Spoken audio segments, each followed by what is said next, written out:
Live everywhere. Daily Co's Radio on netrootsradio.com presents David Waldman. Kagro in the Morning Show.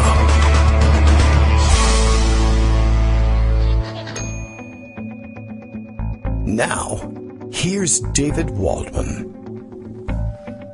Hey, good morning, everybody. How you doing? It is Wednesday, July 25th, 2018. Plenty of news to catch up with today. And good thing we have two fantastic people, as usual, on Wednesdays, ready to help us catch up on all that news. Greg Dworkin will join us during the first hour, and Joan McCarter, as usual, during our second hour. Hooray!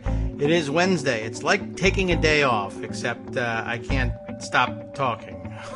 On the one hand, it's like, if you have, as I said in the morning post, if you have these two on in the morning, how could you possibly not want to engage? On the other hand, it's really my turn to stop and let them do some of the talking, and it's really hard to do, because of course they talk about interesting things, and when interesting things happen, I want to talk about it too. But you know, I like to have guests on, shake things up now and again, and to tell you other things you might not know from angles you might not have considered. That's kind of what we do. You know, it's important to the show. Anyway, Daily Coast Radio is live now. I'm just going to be quiet and listen to Bill telling us all the way from Portland, Maine, what we're going to do for the day. And it's usually as good a guess about what we're going to do as I might have. Kagro X, that's me, David Waldman, hi, reveals that when you play the Trump-Cohen tape backwards, if you have the ability to do that, it's all digital now, it says, "I love yummy ice cream. Yummy ice cream is fun. I always get 2 scoops, but you only get 1. And I don't think that... Are you sure you played it backwards, Bill? I'm not entirely certain that isn't just simply what's on the tape. Everybody's talking. Everybody's talking about the tapes, including people who are trying to defend Trump. Rudy Giuliani sticking to the position somehow. I mean, I don't know. I guess you just do it, right? The position that the tapes are exculpatory. It's all that they released those tapes. They actually did waive lawyer-client privilege on it, and still no one knows why. The explanation being given by Rudy Giuliani, who is a terrible lawyer, granted, is that they believe the tapes are exculpatory. It's just maybe he doesn't know what exculpatory means, or doesn't care what exculpatory, or maybe he thinks you think you don't. He thinks you don't know what exculpatory means. I don't know. I have no idea. There's nothing about the tapes that could possibly be exculpatory. Although I do note that Trump was tweeting. I don't know when he did it. I only see these things second and third hand. But he was tweeting something about how he was trying to convince people that the tapes were heavily edited and that they cut off abruptly, just as he says, presumably. Although I was going to say he knows what he said, but he may have no idea what he said. I mean, honestly, if you played a tape back to me of yesterday's show, I would have no idea whether I actually said that or not. So, you know, we're kindred spirits in many ways. Although, you know, a lot of the public persona, yeah, but the private peccadillos, I'm just no match for that guy. Can't keep up with him. Well, I didn't even try, and I wouldn't because it's a horrible thing to do. Anyway. He may have no idea what's on the tape, but he says it cuts off just as presumably I was about to say, you know, some very positive things, as though the next part of the discussion after the capture and kill payoff scheme for Karen McDougal was, you know, I think I saw Benji Sarlin say, what do you think was coming next? Discussions about funding a children's hospital wing somewhere. I mean, we know what happened with this guy's money and how he used it. Even the money that he said was for charitable purposes was all about cheating. So, I don't know. Anyway, I remind everybody this morning that with the emergence of taped evidence that Donald Trump repeatedly, habitually, and in the face of, I think, common knowledge that he is going to do this, lies about the nature of or existence of his previous sexual encounters, be they, you know, legitimate or otherwise, inside of marriage or out, really. He's lied from start to finish about dozens of them, and we know this, or at least strongly suspected this was the case with dozens of women, in fact. I don't know how many we think he has paid off in all of this, but important to note that during the campaign, when people were supposed to be paying attention to this stuff, he was asked point blank whether any of this stuff had happened or whether it was true, or did he have this affair? Did he pay this person off? Did he arrange for this person to be paid off? And he denied the whole thing from top to bottom. And of course, now here's tapes demonstrating that it's true. I only want to remind you of the things we've read about and discussed on the show in the past that also involve splashy or salacious allegations about the nature of his previous sexual encounters and other relationships, all of which he has similarly denied. And it would be time it would be wise for people to spend some time reconsidering whether or not those things have any truth to them or any merit to them. And some of them are considerably more dangerous even than having an affair with a consenting Playboy model and then using the National Enquirer to arrange a hush money payment to her. And another question being posed, somebody's asking, has Donald Trump ever had sex with anybody for free? Just, a consensual relationship that didn't involve any kind of payment. We don't know. I guess if you're interested in answering the question, we're still exploring that one. And I guess we have to define some terms, and you might want to lay down some ground rules like, does it count if he said he was going to pay you and cheated you and didn't pay you what he was going to say? Does that count as free? And there are all sorts of permutations to that, of course, and you could probably imagine some of them yourself. Let's see. More things have happened, I understand. There's newspapers full of them, although fewer newspapers, surely, than there used to be. Greg Dworkin has, the job of collecting news from the newspapers is getting easier and easier, I guess, as more of them close their doors or fire their reporters. Well, if I did it Trump style, I'd just make it up and not even look at them. But, I do try to look. And there's always efficiencies to be found. That's true. Exactly right. For your benefit, the very first picture on the long list I sent you this morning, not as long as other days, but long enough. The first picture is Trump's tweets from this morning. Oh, my. Because I thought they were helpful. To give you an idea of where his head is at, if you're his therapist, this would be really useful. So his first one 2 hours ago was, every time I see a weak politician asking to stop trade talks or the use of tariffs to counter unfair tariffs, I wonder, what can they be thinking? Are we just going to continue and let our farmers and country get ripped off? Lost $817 billion on trade last year, no weakness. Now, clearly, all the economists and people who study these things, the elites, point out to Trump, we didn't lose $817 billion on trade. When you trade $817 billion worth of goods, that's a lot of stuff being sold, and it's good for the people selling it. So he clearly doesn't even understand what's going on. But the bigger picture here is that he started a trade war hoping it would help the farmers. It didn't, and now he's stuck, and now he has to worry about what to do about it. So the next tweet was, when you have people snipping at your heels during a negotiation, it will only take longer to make a deal. Oh, no. And the deal will never be as good as it could have been with unity. Oh. Negotiations are going really well. Be cool. The end result will be worth it, which is to say, you guys are realizing I'm screwing you, eh? Yeah. Well, Hillary, lock her up.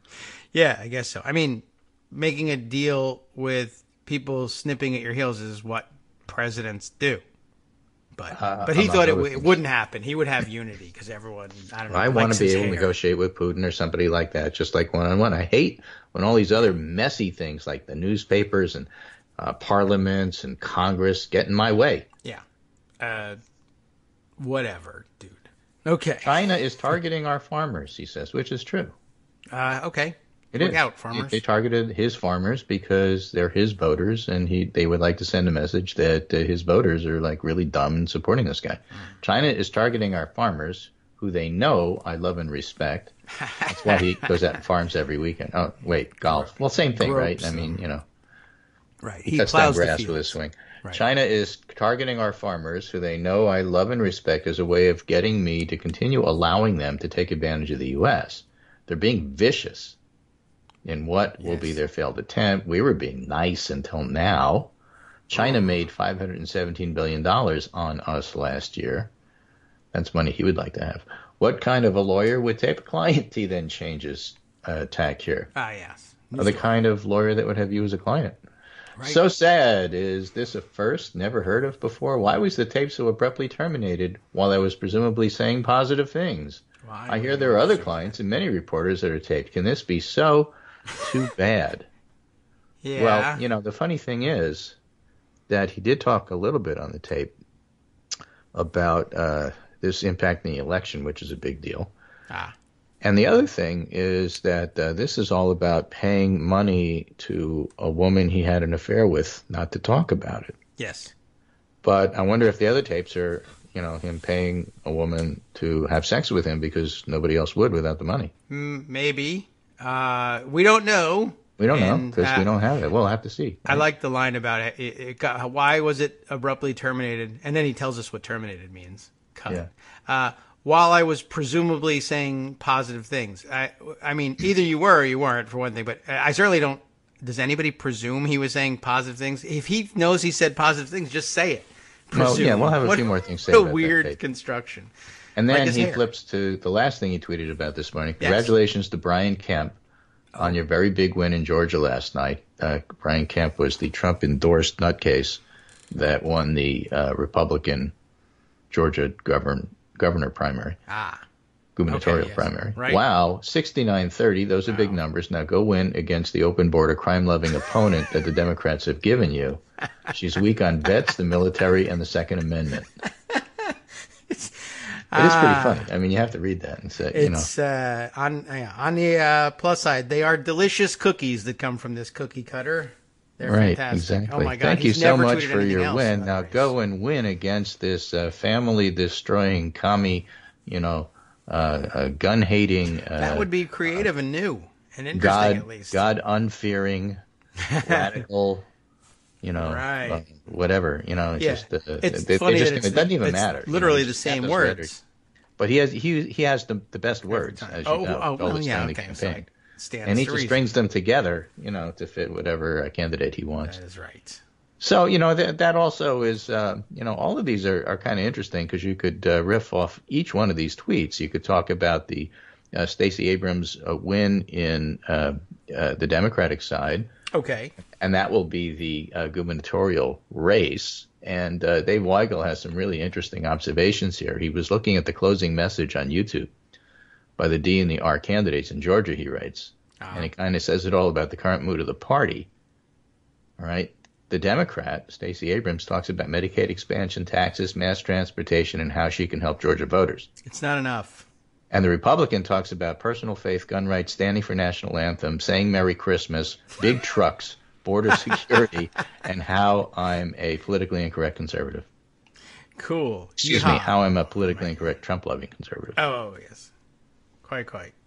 And that's it in a nutshell so right there. Guy. Why does Trump's base stick with him? There's a variety of reasons. You know, the evangelicals are getting what they want in regard to overturning Roe v. Wade. And the movement conservatives are getting what they want in terms of judges. And, you know, everybody gets a little piece of what they want and are willing to overlook all the other stuff.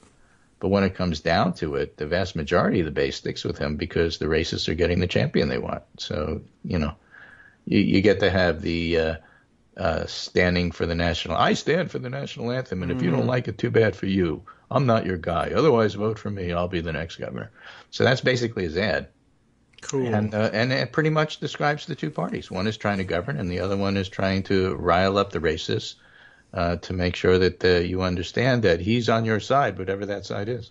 Yeah. Now, I understood that the fact that Alexandria Ocasio-Cortez had won a primary in Queens and the Bronx meant that the Georgia gubernatorial race wasn't about that, but it was in fact about implementing a world socialist agenda. Did that not happen last night? Otherwise everybody else refers to it as the New Deal. Okay. You know, this whole democratic socialism stuff is cute. But of course, there's a huge spectrum of thought about what that actually means. Yes.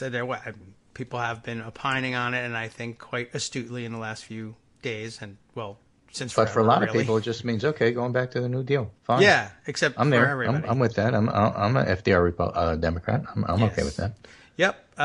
Right. It has been really hilarious watching the looniest of the right wing media attempting to react with panic to her speeches. Did you hear what she says? She wants people to have a living wage. Their own summation of what she says. Oh my gosh, she wants everybody to have health care. Yeah. That's horrible. How can we let that happen to our country? It's really kind of interesting and funny and sad. All of those things. I'll probably tweet about it using sad exclamation point and some random capital letters just to be and don't forget womp, in the womp. mood.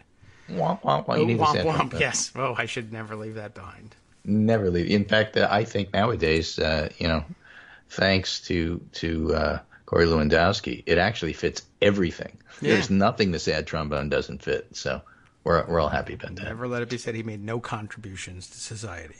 So let's talk about some actual experts. Okay. Trying to analyze things. And this is in the Washington Post today. Philip Pump sums up 4 important points that arise from the Trump-Cohen recording. Oh. All right. Because they are significant, and it is political news. Yeah. So, let's look. The conversation took place about a month after the American Media Incorporated, otherwise known as AMI, the publishers of the National Enquirer. Yes, sorry. Okay. But the exclusive rights to former Playboy model Karen McDougal's story about an affair with a married man. That man, she alleged earlier this year, was Donald Trump. Remember, Trump denies everything. And in the recorded conversation with Cohen, the rights to her story appear to be the primary subject of conversation. We know that because CNN got a copy of the tape from Cohen's attorney, Lanny Davis. So the existence of the tape and what was on it was released by Giuliani and the Trump side. And then Cohen said, fine, here's at least part of the tape. And who is releasing which and which side wants it and why is completely crazy. But 4 things stand out, as Bump says. First, this was a conversation about the campaign. All right. One of the central issues determining whether or not money being spent is reportable as a campaign expense is whether or not the money was being spent to aid the campaign.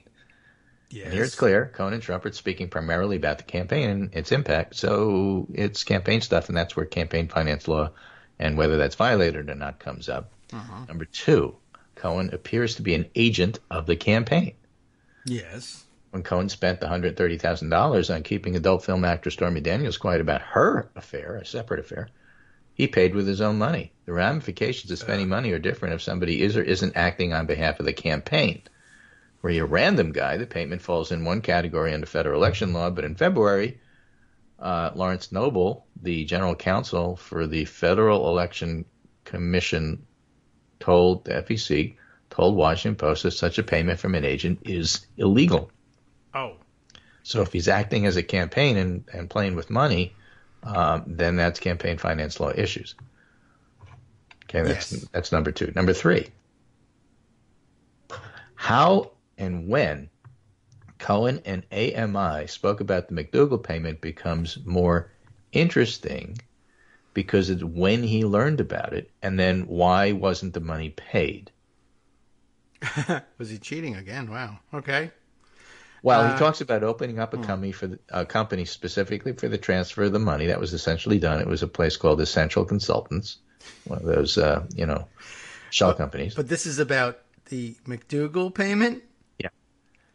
No. This one was for Daniels. Okay, because I was like, again, with they know you can open a new company. Why won't they do this? But here, read the paragraph, or I'll read the paragraph to you that was a transcript from the tape and then some questions. Okay. And what Bump says and what maybe else you can interpret it differently. I need to open up a company for the transfer of all that info regarding our friend David, Cohen says. Oh, eventually, in mid-October, he sets up a company, Essential Consultants, that used to shunt the payment to Stormy Daniels. Bump writes, the important part here, though, is the mention of David, which Bump says is a reference to AMI boss David Pecker, a longtime friend of Trump's, who's the National Enquirer guy. And I say, well, how do you know it's David Pecker? How do you know it's not our friend David Dennison? He's talking about a whole bunch of other stuff he wants to do. Yeah. I mean, I'm confused because this seems plain on its face. AMI is involved with McDougal.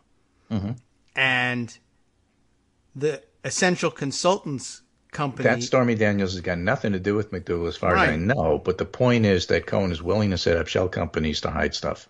But only once. That's the problem. That's why he's such a terrible lawyer. The fact that he says, well, we need to set up a company that's used to transfer money, and then he forgets that for a second affair, you should just start another company and transfer the money that way. You don't use the same one. And so, and don't use boilerplate David Dennison in all your agreements. Right, that also is not helpful. And so now here we are. This is the hilarious part, is that I don't know. The Washington Post may or may not be right in saying that David means David Pecker. I think you may be right. Certainly, if he's talking about Essential Consultants, the initial assumption should be that he's talking David. What was the name he used for it? David Dennison. Dennison, the fake name he used for paying Peggy Peterson, which was the fake name for Stormy Daniels, which is also her fake name, by the way. Yeah. So, I mean, what's hilarious is that he's got so many wires crossed. They may have inadvertently, somehow, I don't know how the Post misses this, but someone else will pick up on it. You did.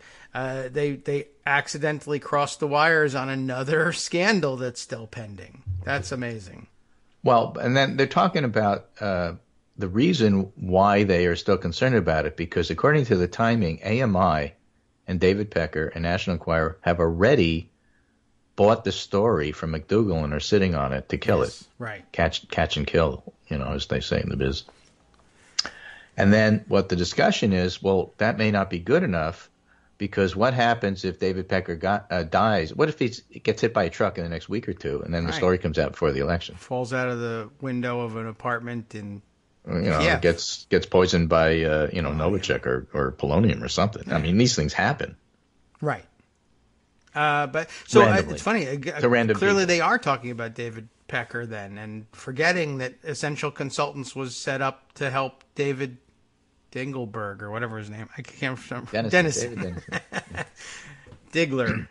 I don't know. So Bump points out, if Pecker gets hit by a truck, all of a sudden, a legitimately newsy story about the alleged affair could be published. So Trump and Cohen want to bring it in-house, but they didn't. Why not? Were there assurances made by AMI? Did Pecker promise it would never get out? Was it they didn't get around to it? They're incompetent. I mean, it's just not clear. But the company can buy stories and not run them. But if it coordinated any of this with the campaign, then it's campaign violation law. And that's why I'm bringing up this whole convoluted, what was the relationship between AMI and Cohen and Trump that they were referring to? Yes. Was this all, we're going to do all this stuff, we're not asking them, or are we talking about it with them? We don't know. Well, Donald Trump is finally right. That makes a huge difference, because talking about it with them all of a sudden makes them part of dealing with the campaign, because they said on the tape, this is all about the campaign. Yeah, that's awfully dumb. And he's finally right. American media is the enemy of the people. This American media. This American media. American Media Incorporated or whatever. International. What is the I for? Right. I don't know. And then just another, which I think is a minor point, is paying in cash different than paying by check? Trump wanted to pay by cash. Cohen said, no, don't do that. And then that's when the tape stops. And so if Trump pays AMI in cash, then Trump obviously is involved. If he didn't pay by cash, then it's not so clear. That's why you set up shell companies and do all this convoluted stuff. But the payment didn't happen. But if you're trying to do it, is that the same thing as, I shot at the guy, but I didn't hit him, so no crime, right? No harm, no foul. What? I don't know, but I'm a little bit lost in that one. Trump's impulse to pay in cash. Okay. And Cohen wants a check because... Why? I don't know. It's not clear, because Giuliani put this out to show that Trump is exculpated as opposed to inculpated, I suppose. Yes. And then Giuliani says, this is why it's clear Trump didn't say pay with cash. He said, don't pay with cash. What? This is the Wood-Wooden thing, right? I guess. Another one. He says pay in cash. It's Cohen that says... do it by check? Yeah. I don't really know why he would. Listen, what financing Trump says. As Cohen responds, Trump says something that's hard to make out, followed by pay with cash. No, I've got, and then the tape comes out. It cuts out at that point. He says pay with cash. Oh, what got interrupted. The thing that's hard to make out is, under no circumstances are you to pay with cash, because I respect the law. Here's what we'll do about the just cut out. Yeah, pay. So, all right. I mean, it doesn't really make that much difference. That's why I think of the 4 points. That's the more minor one. It's kind of interesting because it's incredibly complex and trying to follow exactly what they're thinking. We don't know. To me, the fifth important point that isn't even covered here is that Trump from the beginning said he knew nothing about this, and the tape proves he does, so therefore he's a liar. Oh. You maybe want That's pretty straightforward, and you don't really need to spend a lot of time following that. True. I'm saying when the public is looking at this, that's what they're going to hear. Not all this stuff about cash versus charge. Versus check versus shell company. That nobody understands what that means. I don't. Well, he said he didn't. He said he wouldn't. He said he would. He said I don't know. What I do know is that you said you know nothing about it, and here you are discussing it, so you're a liar. That's what I do know. Well, that seems plain. I don't know why that's not up at the top, but it's not. I didn't write the article, so okay. Well, that's odd, to be sure, and I guess it's one of those things. They love to overanalyze stuff because that way it's some number of hundreds of words, as opposed to, well, Trump denied that this affair ever happened, and here he is talking about it on tape and how to pay to try and keep it secret, and that's the beginning and end of the story. Well, all this stuff is not playing well with the public, but we'll cover that after the break. Okay. Well, at least I do come around to the conclusion that the Post had the reading right. They must have been talking about the David Pecker over at AMI, which is astonishing that comes up in the context of essential consultants. Michael Cohen is the worst lawyer in recorded history. He just is. That's because he records things. Stop recording history. You meant recording history. Hi, everybody. It's me, David. Let's change things up from the old fundraising pitch for just a minute and talk instead about how you can be a part of our show. If you've got a smartphone or any other electronic recording device, why not sit down and record a segment for us? Read us an important article and give us your take. Read one of your own original essays, or even just give us your commentary on something you'd like to share that's important to you. Then send the file to me at kagrox@gmail.com, and I'll try and work it into the show. Short segments, a few minutes in length, are easiest to fit in. And of course, I can't always guarantee that I'll be able to play everything, but if you've ever shouted at your radio or TV about something you wish was being covered, here's your chance to change that. Make the show your own. Send your submissions to me at kagrox@gmail.com.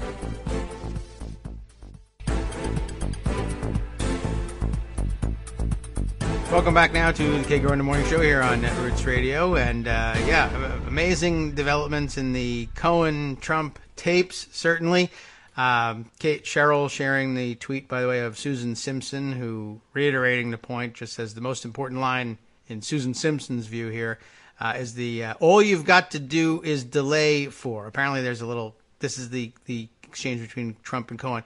Trump saying, and you have a woman that doesn't want this. I don't know what that's supposed to mean. Correct, says Cohen. Trump says, who you've been handling. Yes, and it's been going on for a while, about 2-3 weeks now. And then Trump saying, all you've got to do is delay for what? And the only logical answer, Susan says, is 2 months until after the election. The election, yeah. That's what makes it a campaign purpose, not personal. Good luck, she says. John Edwardsing your way out of that one. Likely true. And, this is, I don't know. It's not a surprising development, of course, but it's out there. And I don't know. I just saw another reference to some other part of, this time, the Mueller case, and this is outside of the Mueller case, but I am amazed that Mueller, it is said, is going to be rifling through the treasure trove of Trump LLCs, according to Will Salatin. But what's amazing over here is on the Cohen side, the dearth of LLCs. He knows that I still can't get over the fact that he realizes that you're supposed to set up a limited liability company to hide the source of funds, but doesn't understand the first L, the limited part of the limited liability. All you have to do is start a different company for every scandal, and then, I mean, it's not going to protect you. Someone may find out about all your LLCs, but if they find one, they don't find everything. This is like, putting all the buried treasure in one chest and drawing a map and tattooing it on you. And if you get caught or lose the map, someone's going to get everything. Do it like Horcruxes. Put 7 of them out there. Or get hit by a truck. Right. 2 weeks before the election. Mm-hmm. So speaking of Mueller, here's another one. Yes, all right. And I do want to get to some of the excellent polling for Democrats and bad polling for Republicans yesterday. But Max Boot has a great headline. Nice story, but great headline in the Washington Post today. Okay. It's just nice to read big papers have headline articles like this. Max Boot. So I'll quote it for you. That's a fake name. Without the Russians, Trump wouldn't have won. That is a good headline. Yeah. And, obviously, to me, Trump's biggest fear is that people will think he's not legitimate. Which is why he keeps picking on Hillary all the time and why he's just going off all the time about how this is a witch hunt and this, that, and everything else. Yes. Lots of interesting theorizing about it, but it's clear he's clearly worried about that at some level. That might not motivate everything he does, but that's he calls it the Democrat excuse for losing the 2016 election. Yes, that's his take on it. I know. But Max Boot talks about the intelligence community's assessment, partially declassified in January 2017. We did not make an assessment of the impact that Russian activities had on the outcome of the 2016 election. The intelligence community is charged with monitoring and assessing the intentions, capabilities, and actions of foreign actors. It doesn't analyze U.S. political processes. What then CI Director Mike Pompeo claimed last fall that the intelligence community's assessment is that the Russian meddling did not affect the outcome of the election, but his own agency rebuked him and said that's not what we said. Okay. We still don't know the full extent of the Russian interference, but we know its propaganda reached 126 million people via Facebook alone. And don't forget the Facebook scandal was a huge scandal last year. A BuzzFeed analysis found that fake news stories on Facebook generated more social engagement in the last 3 months of the campaign than did legitimate articles. Elsewhere on social media, tens of thousands of Russian bots spread pro-Trump messages on Twitter. They hacked voting systems in 39 states, and while there's no evidence that vote tallies were changed, Russians may have used the stolen data to target social media or share the results with the Trump campaign. And then there was the crucial impact of the Russian hacks of Democratic documents by WikiLeaks. And then there was also the analytics that were stolen. I'm looking to see in the article where he refers to that, because having the analytics will change your campaign strategy in terms of who you try to target and where you're going to be campaigning. Pointing that out. Apparently their entire campaign strategy. Article, but yes. Yeah, all right. So then it was elsewhere, but you've seen what I've seen. There's a lot of people who followed it closely. I don't know that I recall. Analytics is the holy grail of your opponent's information. If you have that, then you know who they're targeting and you know how to keep in that vote and suppress the vote and work on those people to try, if we can find who your soft supporters are and target them with information that's bad for that candidate, that's going to perhaps make them not vote. And so with close elections in 3 states with 70,000 voters determining the election, it mattered hugely. Yes. The claim of some of the other analysts is that not only did happen in the Trump campaign, they switched gears entirely, really retooled everything that they were doing, and they happened to do it, in a matter of days after they got a hold of this treasure trove of analytics. And then it's if all that is true and bears out, then it's very difficult to argue anything other than this data changed the way they approached the campaign, and that data was stolen. And to the extent that they won because they ran a brilliant campaign, they ran it off of stolen documents, and the way they were running the campaign themselves was the one that was leading to all the polls that said they were going to get crushed. So Max Boot finishes his article. He's talking about Clint Watts' book. Clint Watts is an ex-FBI guy who concludes, without the Russian influence effort, Watts says, I believe Trump would not have even been within striking distance of Clinton on Election Day. That's the inconvenient truth that Putin Republicans won't admit. It's just so interesting because, again, when you win, the narrative is everything you did was brilliant, even though the Trump campaign was an entire mess the entire time. And, just like the Trump White House is now. And when you lose, everything you did was wrong. Yes.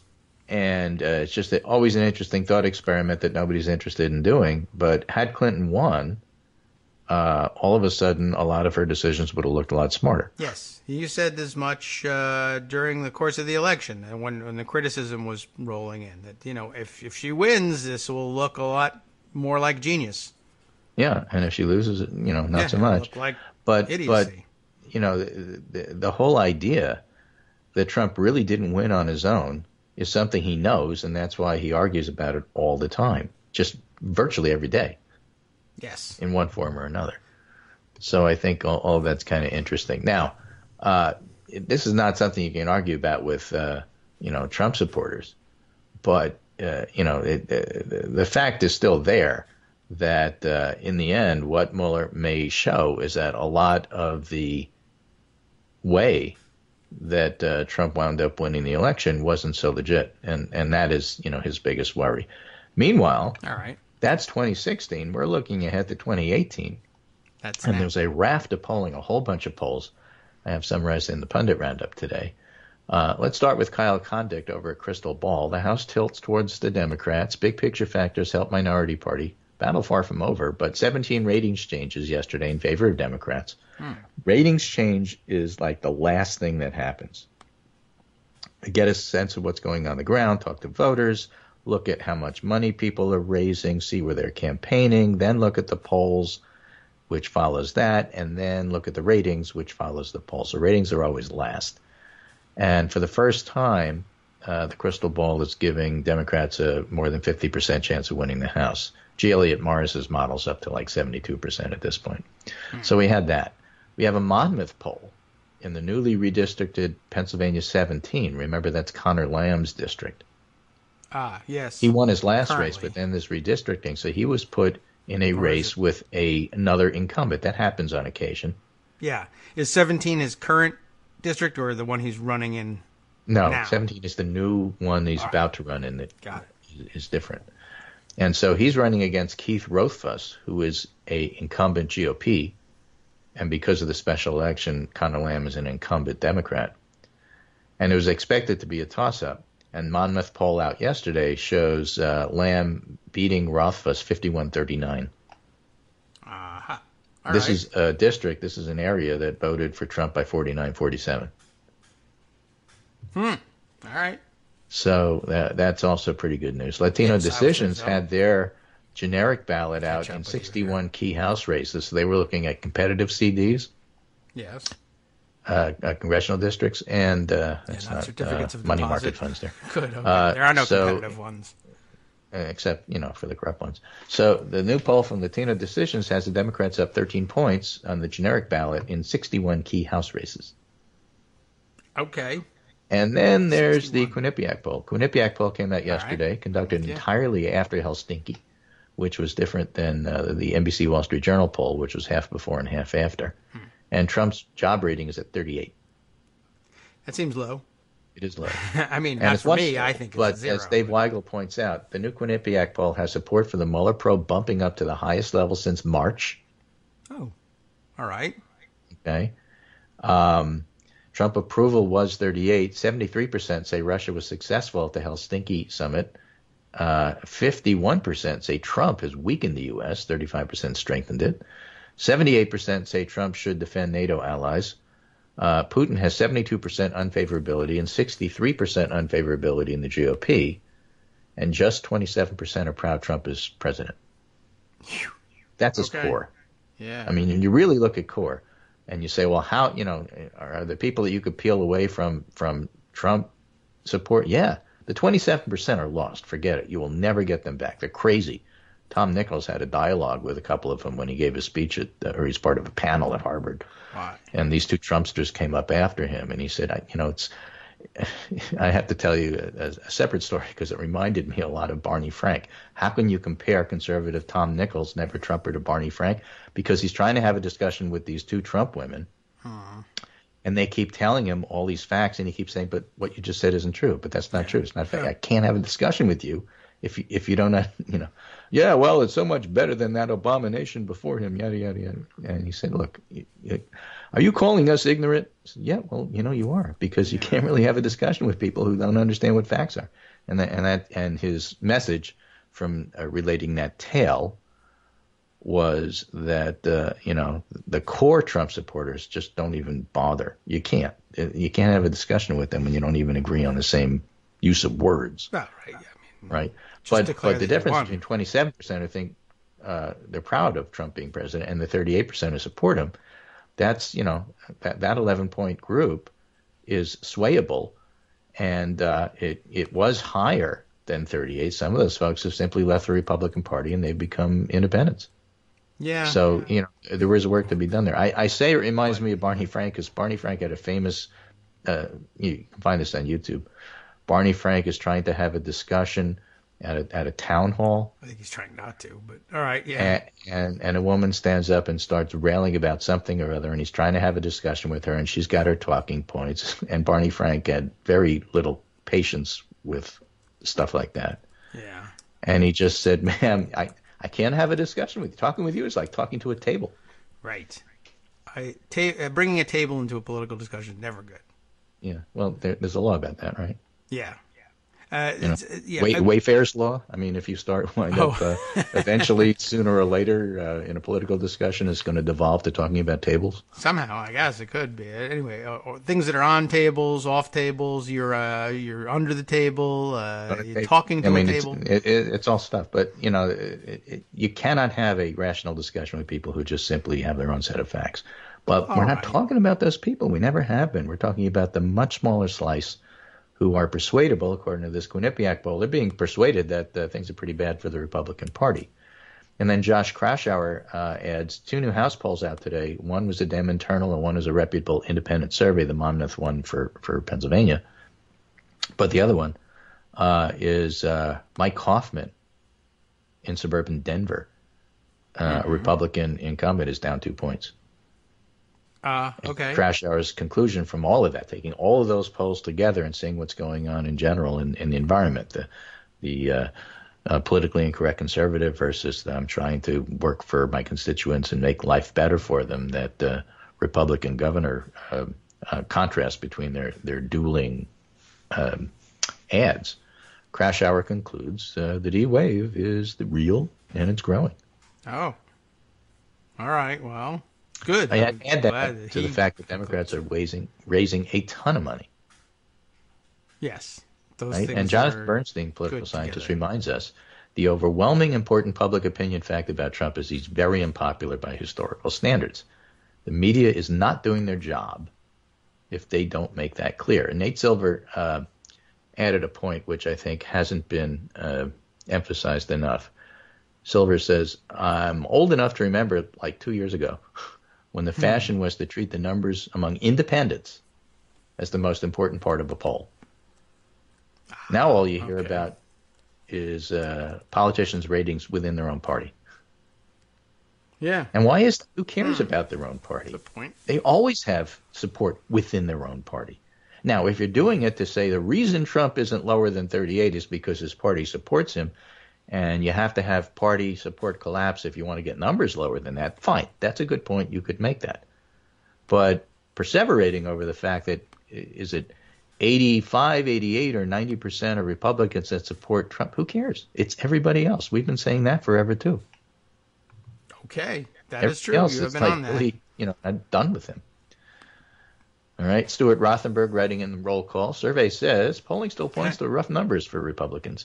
From Fox News to NBC News to GOP numbers, the combination of national and state polling continues to show the party's vulnerability as November approaches. A handful of state and district polls over the last month also show surprising Democratic strength in West Virginia, Tennessee, California's 48th, North Carolina's 9th, West Virginia's 3rd. Clearly, the political landscape remains dangerous for the GOP. The Democrats can't yet claim victory. And he makes the point that Trump has played to the base. His most true red Trump loyalists are so invested in him that they would not even consider voting Democratic in the fall. And that is how he wins, by demonizing the Democrats the way that Brian Kemp is trying to do in Georgia with Stacey Abrams. Yes. But Trump has done nothing to improve his standing with voters who supported Clinton and progressive Democrats who couldn't make themselves vote for Clinton.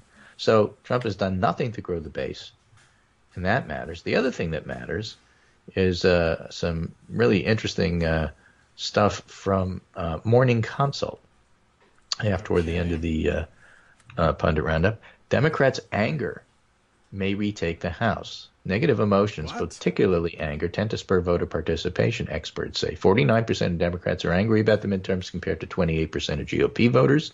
Democrats are almost twice as likely as Republicans, 44 versus 24, to choose a negative emotion to describe their feelings, and they've grown wearier over the direction of their party. So that means you want to go out and do something about it, so you go out and vote. I see. Maybe you'll elect an Alexandria Ocasio-Cortez and get rid of Joe Crowley, but you'll go out and vote.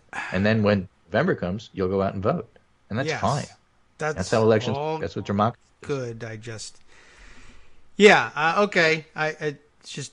I'm. We're very old, and so you and I remember when. Oh my gosh, angry. No, you can't say that. In fact, that's what Republicans would want to label the angry Democrats. Just Trump does that too, right? The 13 angry Democrats. But there was a long period, like forever, in our history where that was a jab, or that was the reason Democrats couldn't win.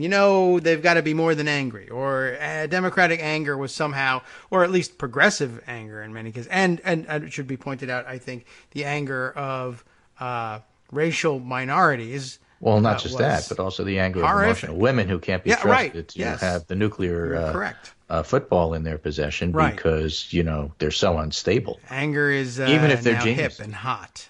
Of course, anger was fine and was, the reason I cover Tea Party corner, street corner horn honking rallies nonstop on not just Fox, but, we pay attention to things like the Tea Party. Suddenly, white male anger was like real legit. But now, all right, I guess better late than never.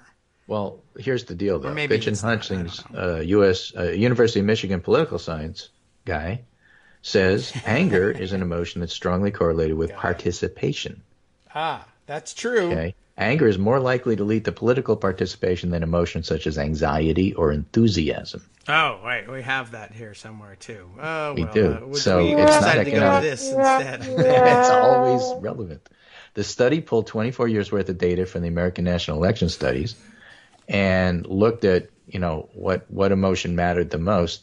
So if anger is what gets you to the polls, this is why our friends on the left keep telling centrists, abolish ICE. You don't like it, but you don't understand. This is what gets people angry. ICE gets people angry. It gets them to the polls. If you don't like the slogan, fine. Too bad. Be angry about it. Go out and vote over it. Well, you could go vote the other way if you want, but just go vote. Just go vote. The more cool, collected professionals will say, but it really doesn't poll well, and that's true. It doesn't, and people don't like to vote for socialists if you poll that specific question. But it doesn't mean individuals. Yes. Will have that issue. Right. Bernie's done just fine in terms of his Vermont election. So you can't just make the blanket statement, well, if you use socialist in your name, you're doomed. Yes. Well, it depends. And depends under what context and what else is going on. Oh, that sounds sensible. Yeah, it doesn't, and that's true. It's just two different things going on here. It doesn't poll well, but does it pull well? Does it pull people to the polls? Exactly. Same thing as abolish ICE. Then shut up already. But okay, you know what? Go ahead, argue about it, because if it stokes whatever it is that gets you guys to the polls in that district over there, go for it. There are a lot of people very nervous. Exactly about right. it, so go vote.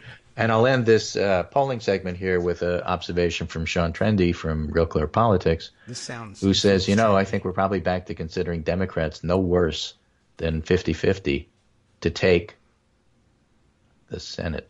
The Senate. The Senate. I didn't think we were going That's there. how bad the environment is for Republicans right now. Yeah, well, that's your own fault, Republicans. You hate the environment. Now it's a stretch, okay, because you really have to run the table and do everything right. We should do that. People like Rick Scott have to lose in Florida. Bill Nelson has to win. Heidi Heitkamp has to hold North Dakota. But on the other hand, Dean Heller may well lose Nevada, and the Democrats' Sinema may well win Arizona, and Bredesen can win in Tennessee. So a lot can happen. If you look at the individual races, it's still a tough table to run. But Sean Trendy's point is, look, all you have to do is add like 1.5 percentage points above what they did, in the presidential election, and they have enough votes to win. So, again, when things are close, this is a good reminder. When we talk about a blue wave and a wave election, it doesn't mean that you're going to wind up dominating your races. That's not what a wave means. A wave means that there's an incredible number of close races, and one side wins most of them. Yes. Many of them. That's what makes it a wave. That's true. That's in the reminder. Close races, not that all of a sudden the races aren't close anymore. That's not a wave. So you still have work to do. You can't. That's a good point. The prediction of a wave is not something to rely on by way of an excuse not to vote. Like my vote won't count. No, It only it means you win all the close races. Therefore, right. all the races are close. Therefore, if they're close races, you better be out there working on it. Yes, right. A normal election is of the kind. If you're one of those people who's an occasional or even habitual non-voter, if you feel like everything is pretty much the same as it usually is, and so therefore it won't matter, and you don't go, that's a non-wave election. The wave election is the one that says, that makes people say, I hardly ever do this, but this time I have to. That's what the wave is. Okay, excellent. Good point. I think that was your point. If it wasn't, then mine was Well, it better. is now. Okay. George W. Bush won Florida by 537 votes, people. And this changed the course of history. It did. It was not good. I was there. No, thank you, Supreme Court. But the point is, if it's that close, of course your vote matters. Yes, true, and across multiple states. Since they're trying to purge you and get rid of you and make you not be on the rolls, the best revenge is to go and vote them out. Yes, it's a very good revenge. I mean, I think of others, but that one you can't even be arrested for voting. So there's other revenge out there. I recommend sticking with the voting one. You heard that old variation, right? Revenge is a dish that's best served cold on Election Day. This happens to be the best time for it. It's a seasonal dish. It's a seasonal and we dish. like that. Right. Okay. All right. Very good. So that's my pretty much summary for today. There's other interesting stories out there. Sure. But here's another one from the NBC Wall Street Journal poll that I wanted to make note of because Mark Murray pulled this data out and was really quite interesting. Again, this is in the Pundit Roundup too in a tweet. And Mark Murray says, here are maybe the real swing voters to watch in 2018. Those who dislike both parties. Okay? Who are they going to vote for? In 2010, I don't know. Yeah. In 2010, okay, it was 49% GOP, 23% Democrat. So the Republicans had a 26-point lead in those who hated everybody. I don't even know what that Remember, means. anger is the emotion that gets you out to the polls.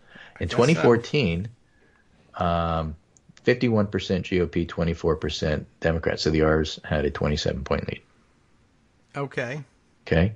In 2018, if you're looking through all of the NBC Wall Street Journal polls, that's where he's getting his data from, through June, it's 50% Democrat and 36% GOP, a 14-point lead for Democrats.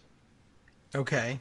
If you look at July alone, 55-25. That's a 30-point lead for the Democrats. Huh. So 55-25. So Democrats are becoming more angry. People who are hating both parties are turning to Democrats to fix it. I guess. Yeah. Okay. So, I mean, it's hard to know what to make of it. But if you hate everybody, currently the hot ticket that's is... half the population. Most Right. people hate politics, and they really don't want to be associated with a party. Most people are independents. If you look at, party ID, yeah, they lean one way or the other. But the single biggest group of voters are independents. And most people don't like politics, and they don't follow politics very closely. We talked about this on Monday. One of the reasons I think that the Mueller probe is going to have such a big impact is because there's still a lot of people that really don't know what's going on and aren't paying attention. I guess that's true. There's the world is full of people who will literally say, "What are you talking about?" when you bring up the Trump scandals. I don't know what's going on. He did Fine. I hate both parties. All I know is who you voting for? Well, I'm voting Democrat because this is ridiculous. Yeah, I guess when people wake up to that, well, it's a very interesting measure. So there you have it, and anger motivates people to go to the polls. So you're all stupid. There, we just won. I think that was all he had to do. I don't know why this is taking so long. Please send $1 million. Thank you. Consulting firm, right? Kagro X and them from Connecticut. We also sell strawberries seasonally.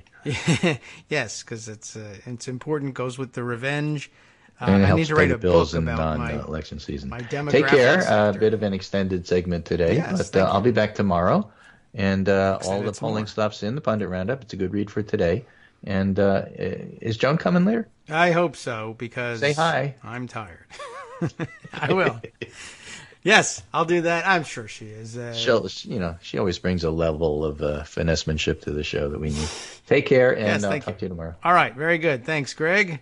I appreciate the extended segment today. I'll have to get to work on my book on my new voting demographic, Moron Moms. And I'm only saying that because I want you to be angry and go to the polls. I don't really know if that's clearly not the takeaway message from all of this. But, well, lots of interesting news. And we'll round yet more of this up and talk about new angles on it in our upcoming second hour.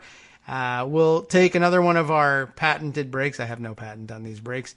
And be right back. Let's see. Oh, we got some music to help us talk our way out of this thing. And so let's see if we can tease what's coming up now, or perhaps catch up on some of the comments that we've gotten along the way.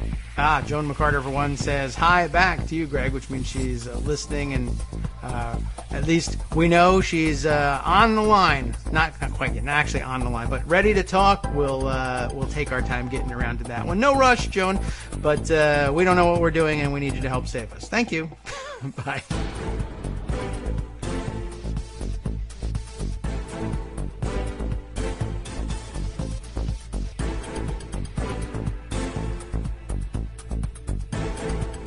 Welcome back now to the Kagro in the Morning Show here on Netroots Radio. So many things to catch up on, so many things happening in the news. I guess, we don't have to serve the role of being your primary news source, just your primary news analysis source anyway, but you're likely seeing all sorts of stories that you're wondering whether we will get around to covering on the show. And the answer is, in the main, no. We won't be able to get to all of these things. But eventually we'll comment on them or sneak them into other stories along the way. Let's see what's new and widely talked about this morning. Of course, this new tidbit, I guess, being offered up from the Rachel Maddow show on MSNBC, and I don't know whether that's an exclusive or nobody else agrees with her or what. And I haven't checked into the record here yet, but the allegation now that's out there, you may have seen or heard about Trump tweeting yesterday what appeared to be some kind of nonsense, laying the groundwork, many people theorized, for undermining or openly questioning the results of the 2018 election should Democrats, in fact, win back either or both of the House and the Senate in these midterm elections. He tweeted essentially saying, well, all of you people who are talking about Russian interference, the Russians, as you know, I have constantly acknowledged Russians' interference in our elections, which is something he has in fact not done, but has been a big bone of contention by people who are wondering why the discrepancy between the president and the conclusion, supposedly the conclusion of the American intelligence community. Why disavow their conclusion and instead adopt Vladimir Putin's conclusion about what is alleged to be Vladimir Putin's very own activity? That's a big question mark. But he sort of tried to turn things around by saying, the Russians may still be interfering. And then if the Democrats win, maybe it'll be because the Russians rigged it for them. And I don't know whether we're supposed to later conclude that means we're not supposed to accept the results, or who knows what he's trying to do with that. Of course, people countered fairly quickly. It was his allegation. I should look up the tweet. I don't know. But why I should really quote the president accurately, I don't know. You know what? In fact, I won't even bother. One of the other insinuations in the tweet, some part of it being overt and some of it left unsaid, was that the Russians would interfere and rig it for the Democrats because they don't want Trump to win because Trump is so tough on the Russians. Remember that his other new claim is that that he's been tougher on Russia than any other president. And we discussed what that even might mean in his head, or what it might mean in reality, and what the difference between the two things are the other day. But it's his new line that he's clearly not being... He's not a Putin puppet because he's doing things that are bad for Russia, worse than any other presidents have done for Russia. And so therefore they want to limit his power. And that's why he theorizes they might interfere in our elections and rig it in favor of Democrats to hurt Trump. Of course, some people spent the day pointing out, why are you then not doing anything about Russian interference and stopping it? Others pointing out, yeah, right. What you're doing here is setting us up for a claim that the elections are illegitimate. And further, other people countered very quickly with, well, that's just counterfactual. We have videotape of the press conference after your secret meeting in Helsinki, as they like to say way up north. And there's a direct question put to Putin. Did you want Trump to win the 2016 election? And he just flatly says, yeah, we did. I guess they didn't ask him, and did you interfere in the American electoral system to make sure that happened? And I don't think we got that far, but did you want him to win? And now Trump's claim in his tweet is they don't want Trump to win. Oh, well, here we have tape of him saying, yes, we do want Trump to win. And the Maddow show now says that I guess the White House's version, I have not seen this for myself. Do you know if this is the case? Have you verified this? The White House's version of the videotape that they released of the press conference following the meeting in Helsinki deletes that question and answer. It might be difficult to tell because I guess the answer at least is in Russian. I don't know if the question was in Russian. But, I think we all know that the answer of da is yes. And if that's gone, then I guess that answers your question. I don't know why you would necessarily bother trying to do that, given that there are almost certainly other videotapes of the press conference out there in existence, but it meshes pretty well with the other thing that made a lot of headlines yesterday, Donald Trump's talk to the veterans of foreign wars who didn't have bone spurs, and he told them, flatly, basically a line right out of, 1984, that, don't believe what you're hearing and seeing. That's not the way it is. Depend on me for the truth. I'll tell you how things really are. Don't believe your eyes and ears, which is an incredible thing to say. To follow that up with doctored videotape is pretty bizarre. And of course, I guess another example of projection as well. Why would Donald Trump tweet this morning that accusation that somehow the tape of him talking to Michael Cohen is doctored? Because I just released doctored tape, and I do these things, and I assume everybody else does them too. More projection. It's just, kind of no end to this sort of thing. All right. Let's see. Other things widely discussed this morning. Oh, yeah, that's right. I almost forgot about this one. I guess in light of the release of the tapes, there was also, not only his Donald Trump's own campaign time denial of the affair with Karen McDougal. I don't know why this would be of any particular interest to anybody. They also have Hope Hicks's denial, which, if the boss says he's going to deny things, it's going to filter down and everybody else is going to deny it too. But it helped me hearken back to the old Hope Hicks, how does she do it days. But now she's gone and we don't get to say that very often. And it reminded me, we actually do know how Hope Hicks did it. I mean, in addition to using the pants steamer on the big boss there. How did Hope Hicks do it? She denied. Here's the tweet from Kathleen Decker, whose name I don't recognize. Kathleen Decker, national campaign editor for the Washington Post. Why would I not recognize such a name? I have no idea. Anyway, 4 days before the election, she writes here in this tweet, Trump aide Hope Hicks said, quote, "We have no knowledge of any of this," unquote. Now, transcript of Cohen tape suggests Trump knew about Model's deal to sell story of alleged affair. Just what Greg was telling us about at the beginning of the show. So the question of how does Hope Hicks do it? The answer, as it turns out, at long last, is the same way Sarah Huckabee Sanders is doing it right now.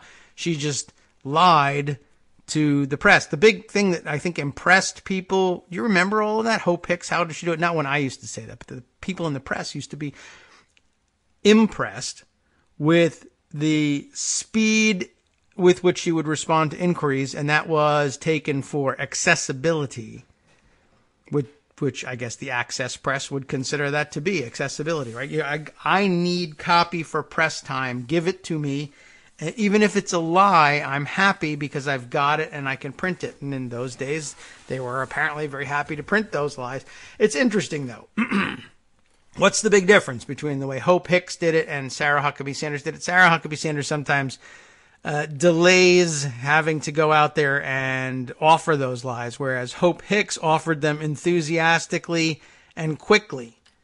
I don't know that that's better, but it is interesting that the press would regard it as better. You're keeping me, you're feeding my ability to make my deadline, therefore I like you, therefore you get a positive spin on everything you do. I mean, maybe not consciously, but unconsciously.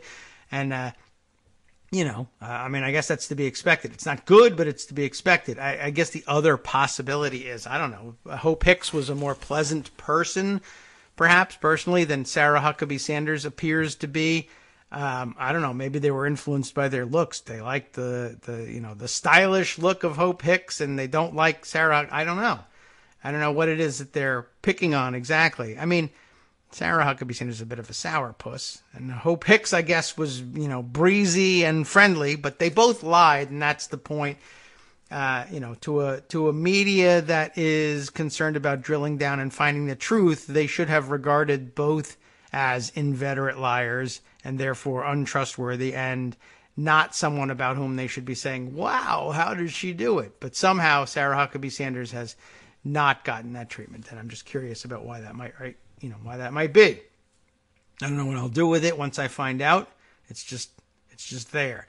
Other things making the news and much discussed, and maybe something we'll hit upon later on in our discussion with Joan, if this is of interest. The White House apparently has decided to stop publishing summaries of Trump's phone calls with world leaders, which is, a problem when it comes to transparency and our ability to know what the hell's going on in the world, et cetera, et cetera. However, on the other hand, the summaries that they've been putting out lately have been more or less useless. It's almost like no loss at all not to have the summaries, except that before we had a clue that something had happened and some minuscule amount of information about which you could almost always make fun of Trump because he's a stone moron, and whatever summary. You can't summarize a telephone conversation that Donald Trump has with another world leader and not come to the conclusion that he's an idiot, is uninformed about everything, and knows nothing about what they're doing, and is making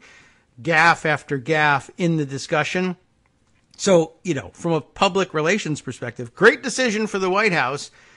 The public knows that he's an idiot, and every time we acknowledge that he's spoken to another world leader, we're embarrassed anew. And so I guess that keeps our embarrassment to a minimum. But, there was a time at which he was scoffing at the Obama White House's claim about being the most transparent administration ever. And there are lots of people who scoffed at that. So it's not entirely without merit, but, what he's doing now, of course, on top of secret meetings and changing the record, and now there's not going to be any summaries of Trump's phone calls. We've been relying on the other government involved for our information about what happened in those phone calls, though, for months.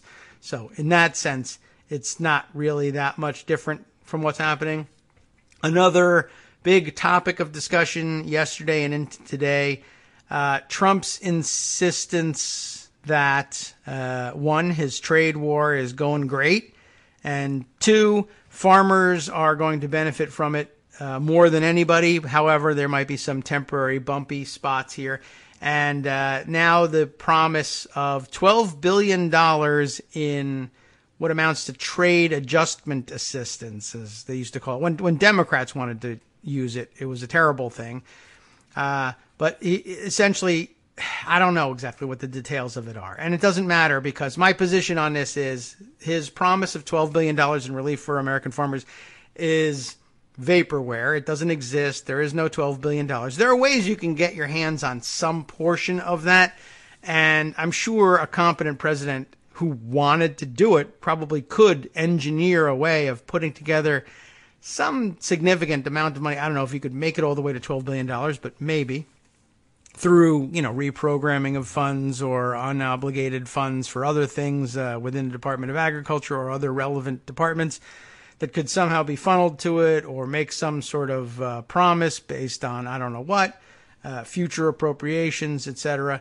But yeah, so it provoked all sorts of reaction, both among Democrats who weren't exactly sure what to make of the thing, and Republicans and libertarian type Republicans who, were very clear about this. No, you're not winning. Tariffs are terrible. They're taxes. And, other points made by other people like me, among others, but pointing out this is really no way to win a trade war. The whole purpose of your tariff war was that the trade situation was costing American consumers too much, and now we're going to add another $12 billion on top of it to fight and lose this tariff war. But whatever.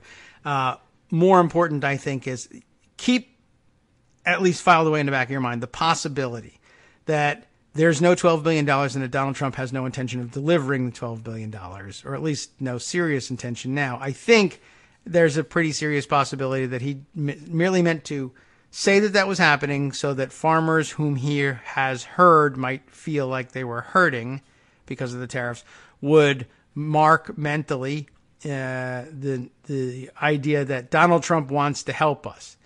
And that will very easily be confused with the passage of enough time with Donald Trump did help us. I did get that money, or we were given that money, or maybe I forgot to apply for it, but it was out there and he cares about farmers. And I have a feeling that this is no different, that he's simply going to spend a day or two saying $12 billion is coming. It will be printed in a newspaper as though $12 billion is coming, and then just leave it.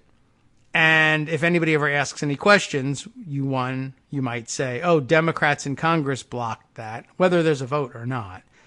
You might just say that. Or two, just, somehow something, blah, blah, blah, whether it was a vote or no, Democrats did it, or Democrats criticized me, or however it is. And he has no intention of trying. You don't have to worry about how to come up with $12 billion absent a congressional appropriation of $12 billion.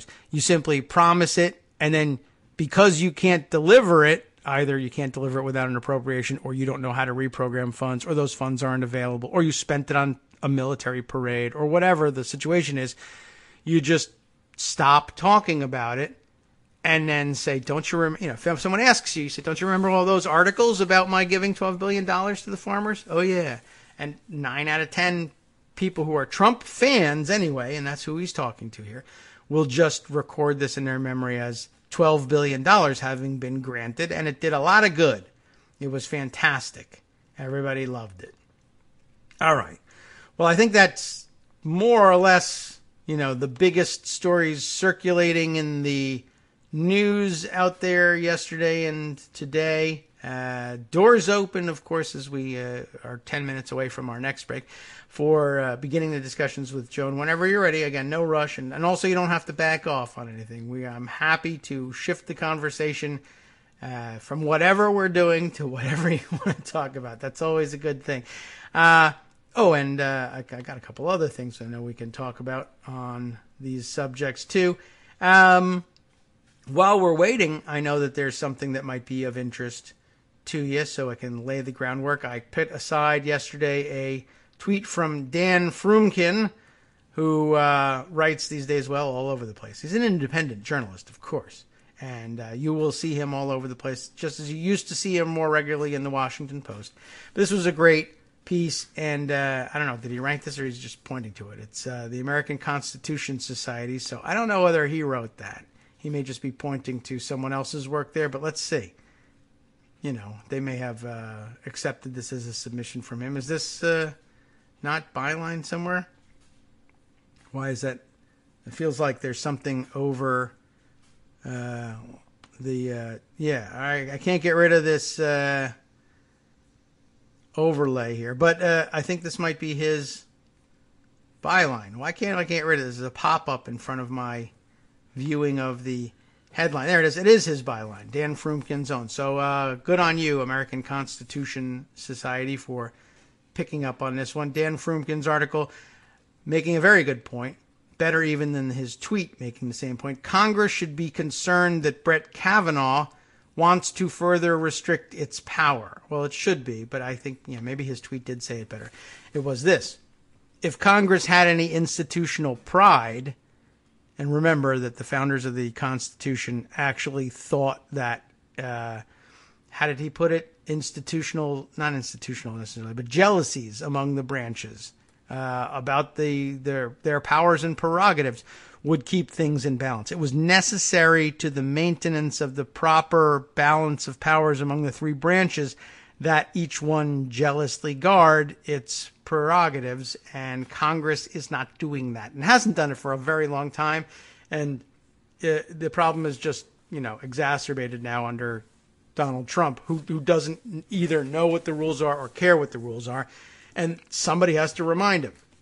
But as Dan says, if Congress had any institutional pride, they would never consider putting a fifth person on the Supreme Court, because think about what it means when there are five people of like mind on the Supreme Court, would never consider putting a fifth person on the Supreme Court who thinks the executive branch isn't strong enough. That sounds like a topic that Joan might be interested in. I thought that was an interesting. I haven't had a chance to look at the article yet, but it's as good an entree into our discussion with Joan as any. Good morning, Joan. How are you? Good morning. I haven't seen that one yet either, so if you could pop over a link, that would be fantastic. I can do that. First, I have to click on some things, and then I copy those things. And all right, yes. That is an extremely relevant question, and in fact, something I just finished up writing is the document fight that Senate Democrats are having with Senate Republicans over the White House, over Kavanaugh's service. Yeah, that George W. Bush. Mm-hmm. The Republicans and the White House are arguing that his time as staff secretary to Bush. Oh, was he that guy who, sort of took the unitary executive to new levels? That Kavanaugh's time then isn't relevant now. They can look for his documents from when he was at the Office of Legal Counsel, but you can't see any of that stuff that was going on between Kavanaugh and Bush when Kavanaugh was basically the guy in charge of putting papers in front of Bush. He was the guy who decided what was going to be on his desk every morning. Yeah. You may know about the position of White House Staff Secretary now because Rob Porter was the staff secretary who put the papers in front of Trump, and then when he wasn't putting papers in front of his boss, was punching his wives. And they thought he was a very fine guy on both sides, just like Charlottesville, and they were so reluctant to get rid of him, and they gave him a security clearance. So those are the sorts of people, I guess, it's among the sorts of people who become White House staff secretaries for Republican presidents in this century. And Brett Kavanaugh was one of them. So I don't know what to tell you about that. It's not supposed to mean he punched his wives. I don't know that he didn't. He's not offered me any proof, but I'm just saying it's not a prerequisite for the job, but it's, in other words, clearly, it's the kind of person who's so key to the operations of a White House that they will, from time to time, go out of their way to protect them from deserved scrutiny. We have seen it happen already with this administration, and now they're going to do it a second time. Yes. And they will also be in the room when a lot of decisions are being made, when a lot of critical discussions are happening. Right. And they'll know why they were made and whether or not. It's interesting that I didn't realize that Brett Kavanaugh was the staff secretary. It's not. I don't know whether. I don't know whether it's a position that is frequently held by somebody who is as pedigreed an attorney as Brett Kavanaugh was. That's an interesting choice. Harriet Miers was too. Yeah, and she's not a pedigreed attorney. That was her problem. And in fact, when Kavanaugh was Bush's staff, wait, let's see, or did he do it from his OLC position? Anyway, Kavanaugh argued when Harriet Miers was briefly up to be a Supreme Court nominee that her service as staff secretary was critical to her ability to be a judge. Is that right? That it was very informative. Did he? Oh, to the job. Well, I mean, that may be true. He didn't. We're not saying. Did we? Was there? She was up so briefly. Did we ever get around to making a request for records of her service as staff secretary, or did we not need to do that? I don't remember if she made it that far. Oh, okay, because that would be interesting. Okay, are you saying then, Brett, that we should be able to examine her record when she was staff secretary, but not yours? But luckily, saved by the bell on that one, I guess. Yeah. Probably. Yeah. Okay. Let's see. I'm trying to see. He was at the OLC first. Yeah, let's look him up. It looks like, and started as assistant to the president and White House staff secretary in 2003. Okay. So there was a lot of stuff happening in 2003. Yeah. Right. True. Wars. Torture. Right. Some stuff probably that it would be good to have him talk about. Yes. The vice president casting the deciding vote to pass retroactive tax cuts under reconciliation. Right. There you go. That happened in 2003. You have an even better memory than I do for 2003. Different memory. Different memory. I'm differently abled in that sense. I don't know what I did yesterday. So. Okay. So that. Yeah. And, Feinstein is actually getting even kind of shirty about it, as the Brits would say. Saying, what is the White House trying to hide? Sure, why not? Good question. Yeah. I mean, among the many things they're trying to hide, what are they trying to hide here? Okay, and they have a record of hiding. They have a record of hiding. And Kavanaugh has a record of saying they should be able to try to hide it. Yes, that's true too.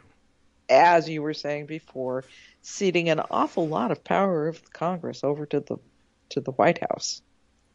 Yes. Ceding an awful lot of power of the judiciary over to the White House, which is kind of interesting. Now, maybe if he gets to be a Supreme Court justice, he'll want to shepherd his power a little bit more closely.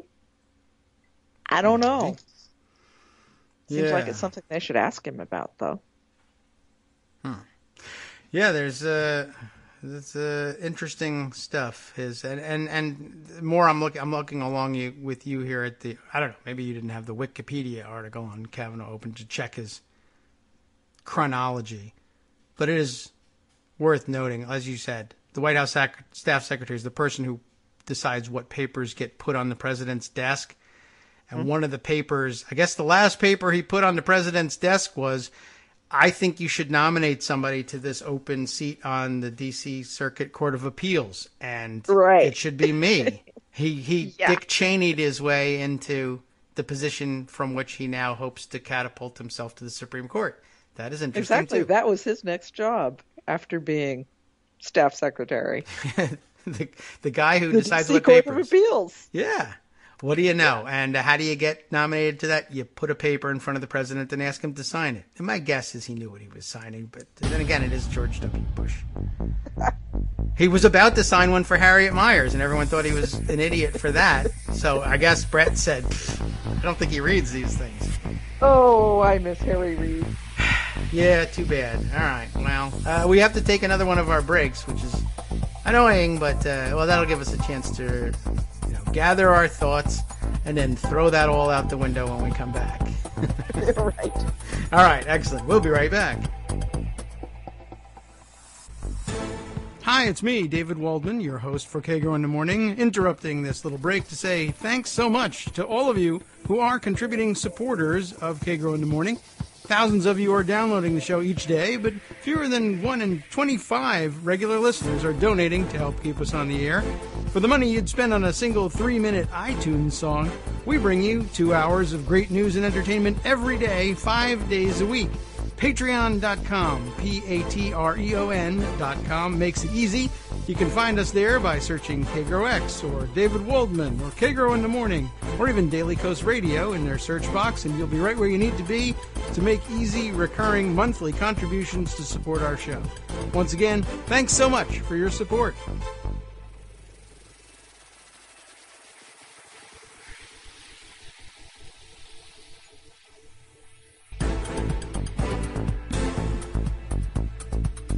Welcome back now to the Kagro in the Morning Show here on Netroots Radio.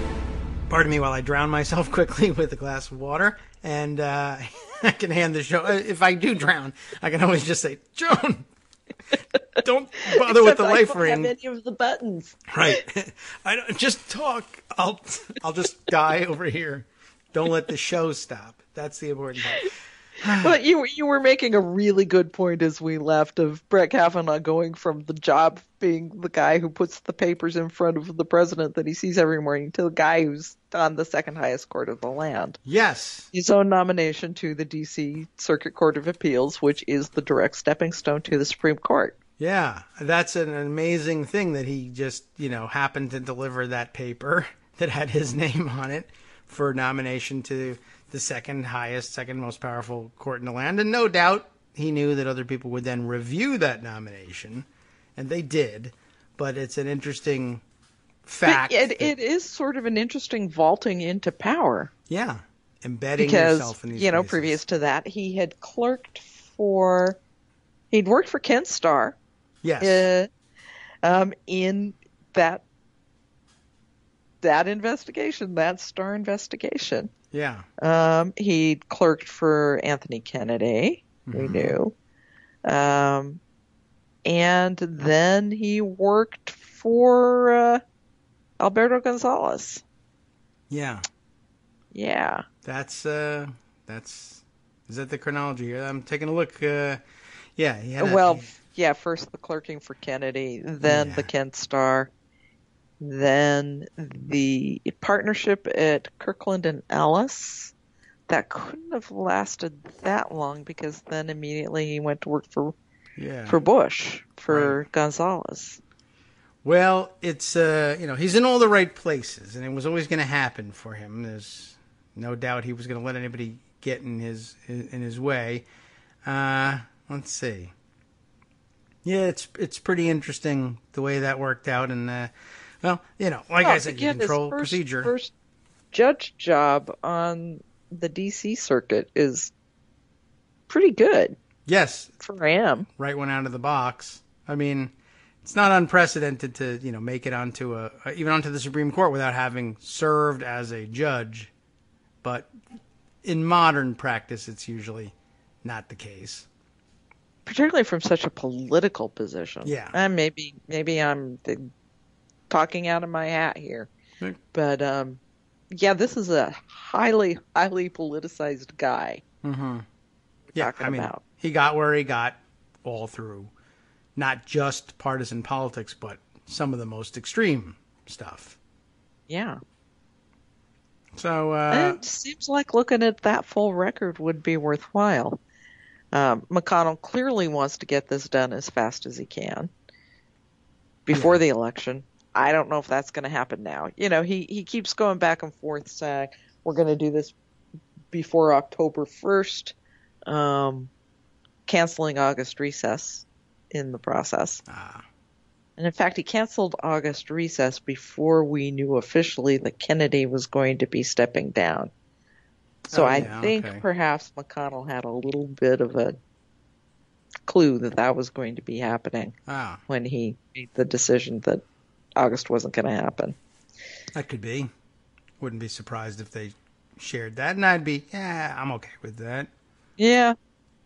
I mean, it was sort of unclear why he was doing it because, he wanted to shove as many nominations through as he could, but he was doing pretty good on that before canceling August recess. Yeah. That, it's not like any real legislation much is happening. Right. So he could concentrate on that. I'm just perusing the Wikipedia entry here. I don't know. I guess this is true. It's in Wikipedia. That's all I can tell you. When he clerked with Kennedy, that his co-clerk was, not only was it Neil Gorsuch, but that they were high school classmates.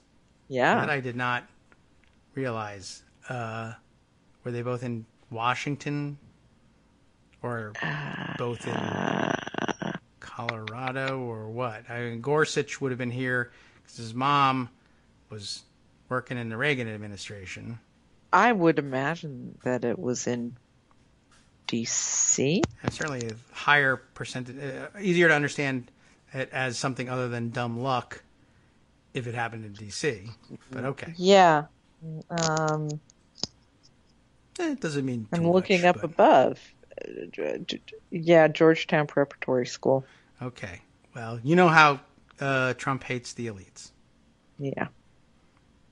So, doesn't tell us too much, but it is interesting. I like the part about as long as I'm the person preparing the papers, I might as well. Why don't I put my name on this nomination and see if he signs it? Oh, he did. Well, okay then. Hey, look at that.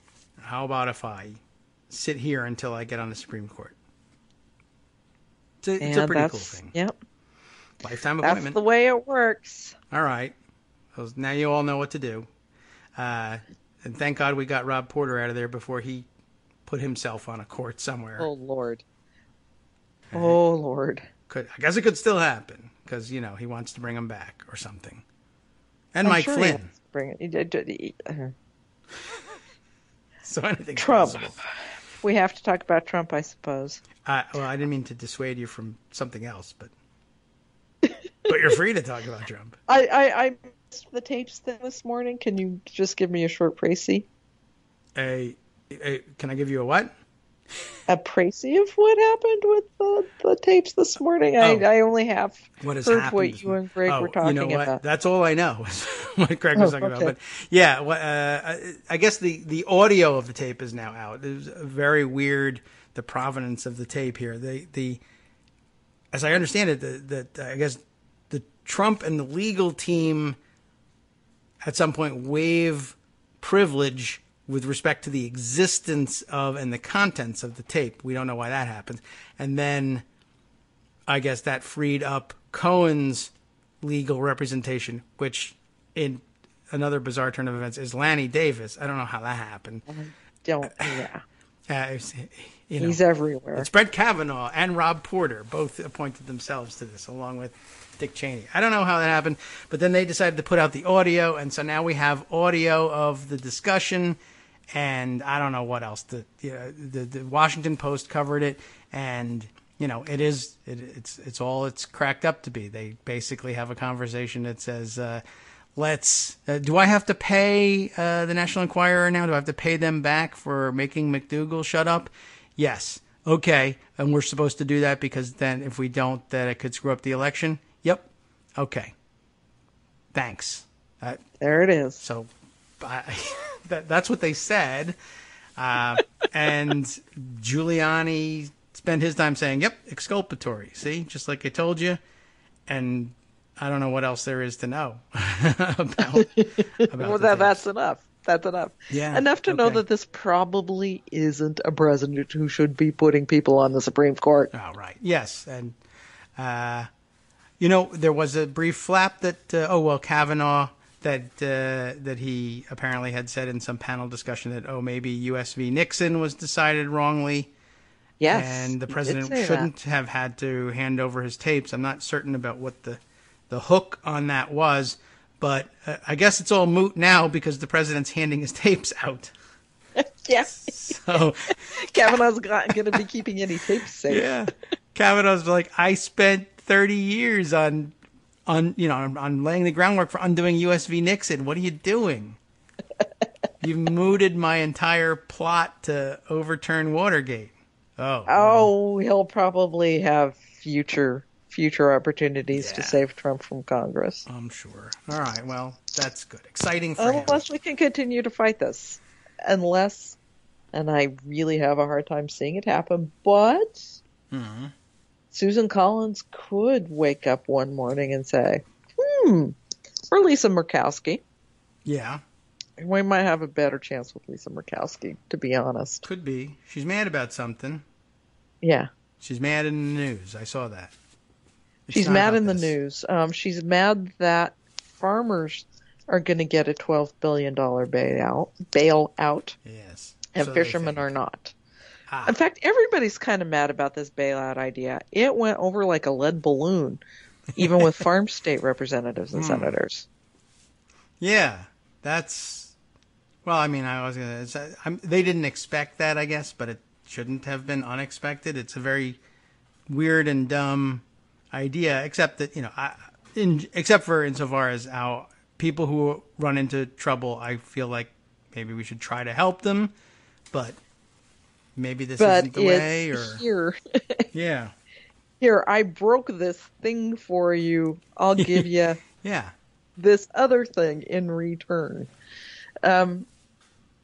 For those who didn't know the story, yesterday the Trump administration announced that somehow, somewhere, and apparently the ag committees didn't know this was going to be happening, Trump was going to come up with $12 billion to help out the farmers who have been hurt so deeply by his tariffs and by his trade war. Apparently using a fund that was set up during the Depression, an emergency assistance fund to support agriculture. We were curious about where the money was going to come from. Did I say that? Yes. Where the money was going to come from, and that's it. Although when they first announced this, they didn't know where the money was going to come from, apparently. Right. It may just have been one of those things that Trump said, I'll do it. And yeah. Although make it so. Yeah. Increasingly, we learn each time something like this happens and people inside the White House profess ignorance about it, and they very often are ignorant about it, including the president, who makes the pronouncement. Because he hasn't told anybody. Right. He just says it in public, and then they have to make it happen. That's what this one kind of looks like, and it really is not going over well at all in the farm states. They don't want a Band-Aid. They want this fixed. Yeah. Well, that's good. I mean, it's a positive sign that they're taking it seriously in the farm states and saying, not just hooray, money and grabbing at it. Although they would be, it would be wise of them not to jump at it, because I don't know that the money will really materialize either.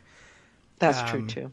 But I was sort of curious, when these things happen and he announces stuff that turns out to be a surprise to everybody else in the White House, we very often find out a week or so later that it wasn't, unsurprisingly, it wasn't his idea, and that but usually some fringe element somewhere has suggested it to him, and he's, saw it on TV because Sean Hannity reported it because it was written up on a fringe blog somewhere, and then he goes and does it. I have not seen that storyline developed yet. I'm just thinking that might not be terribly surprising, but I can't think of a leading candidate for suggesting that. I can't. Why would Sebastian Gorka somebody say that tuned into ag policy? Yeah.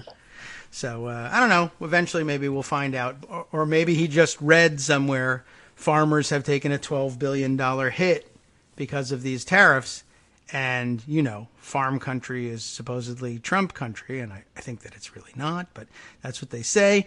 And he may have said, well, I'll fix it. I'll give them $12 billion, and they'll be happy. Yeah. That could be it. I think that's probably what happened. We may find out. As near as we can tell. Who knows? Okay. Who knows? And we're never going to find out if Brett Kavanaugh has anything to say about it. That may be. It's too important. There's a doctrine the founders intended for you not to be able to subpoena Gateway Pundit. That's it. That's what they meant. All right. I don't know. We'll see where that leads. Maybe it will lead Lisa Murkowski to saying, no, I don't think we should do this guy yet. Maybe. Probably not, but maybe. She's been kind of a dark horse in this. She was the surprise vote against Trump Care and against Obamacare repeal. Mm-hmm. McCain was the surprise vote, but but without Murkowski, very quietly, without making a fuss about it, without drawing a lot of attention to herself, said, no, not going to do it. She's doing it again with Kavanaugh. She's playing her cards very close to the vest, whereas Collins is out there telling everybody, giving whatever quote Collins is going to give to pretend like she's the thoughtful, considerate, principled, moderate in all of this, and she's only really thinking about what's best for the country. Yes. I'm having a hard time with Collins this week. Well, every week. She's a very frustrating figure in all of this. And people trying to proceed through this logically, where she'll say, well, I won't support someone who's hostile to Roe v. Wade, and then you show her a videotape of Kavanaugh being hostile, and there's just no answer, no reaction. Yeah. Or when you finally corner her, I'm deeply concerned. As opposed to, I saw what I saw. That's that. I told you where my stance was, and you produced videotape, and it's long and has context, so I know what I'm doing now. And why we go through all of this with her every time, I don't know. It's not like, where she's going to end up is a question. She's supported every single one of Trump's nominees thus far. Yes, she sponsored Jeff Sessions. She took Jeff Sessions to his hearing and sat there and said, this is a wonderful man.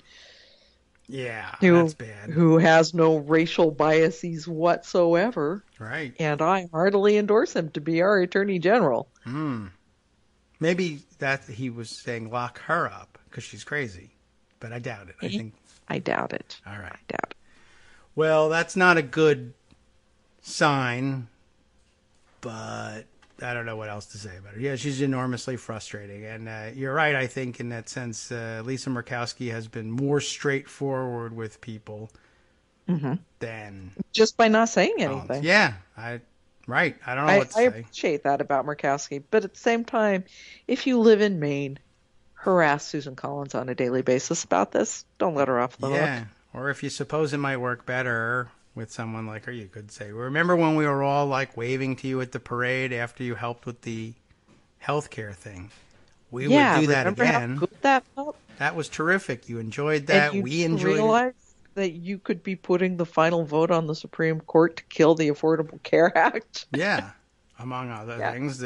So you could think about coming to a parade again and having a good time. Wouldn't you rather? Wouldn't that be more fun? You could put it that way. Maybe that's put it nice that way. People in Maine Try do. being nice. Maybe being nice instead of beating up on her, which is mine. Original inclination, always. Right. Not in the literal sense. Right. Yes, you just in a rhetorical sense. And who knows? We'll leave it to you, Mainers, to decide what will work. Just call. Just call and write. That will help. Well, let's see. Other items on the agenda for the day, or things yet to be written up, perhaps? It's so hard to know what your agenda any day is going to be with Donald Trump in office. Right.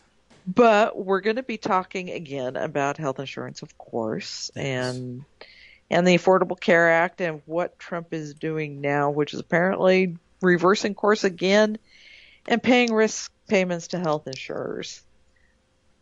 This could be because health insurers are people he likes, people who make a lot of money, and they went to him and said, this is a really bad thing that you're doing to us. Yeah. We don't know.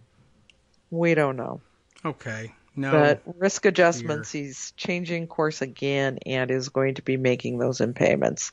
That's allowing those payments. This one's really frustrating because it's not even our taxpayer dollars that are doing it. This is all health insurance money.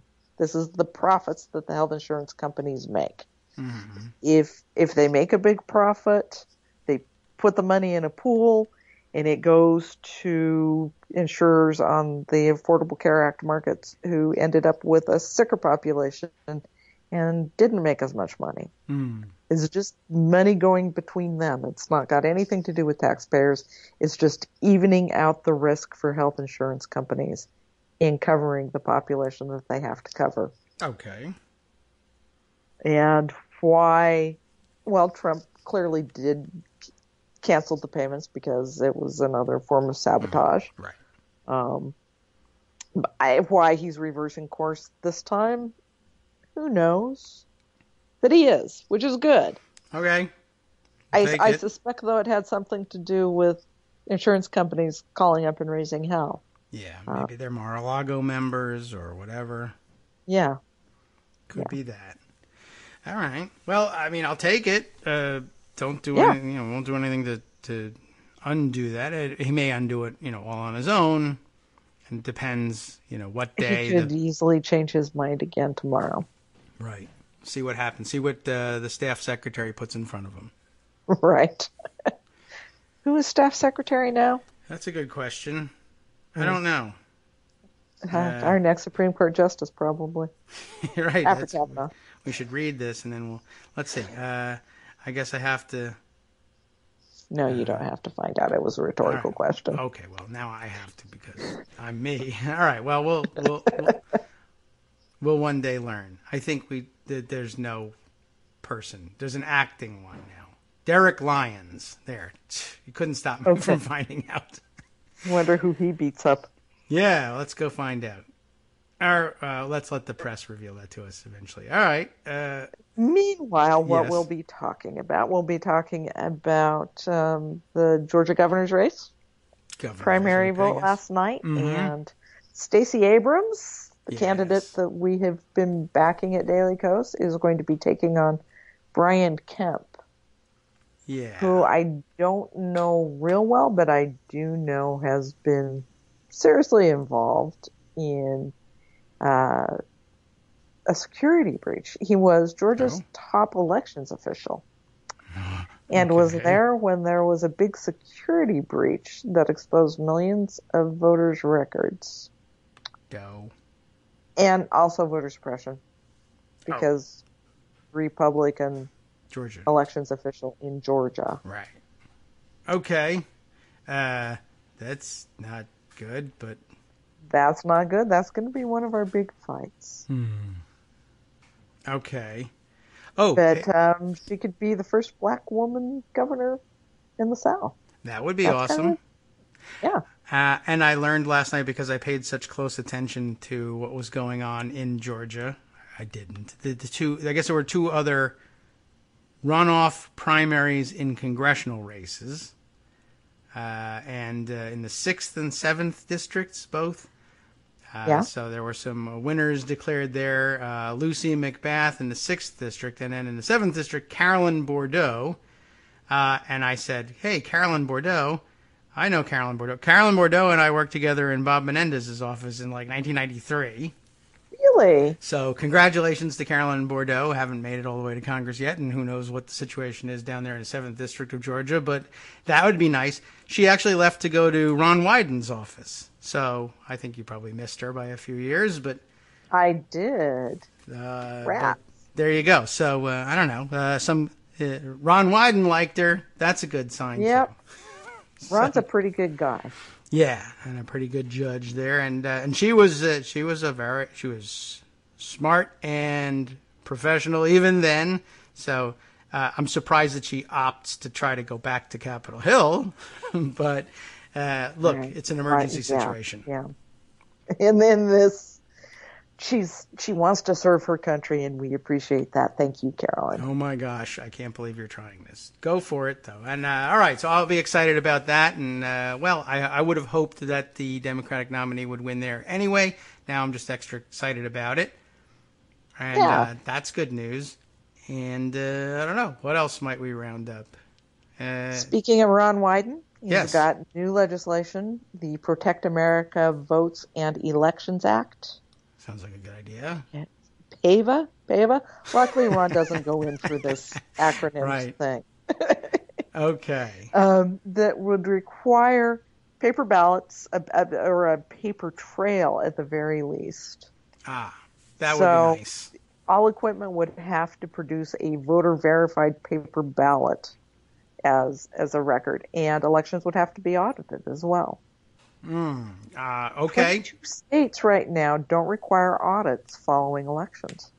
Which is kind of a big deal. I mean, you want to go back and compare what you reported as of the actual results. Just to see how you did.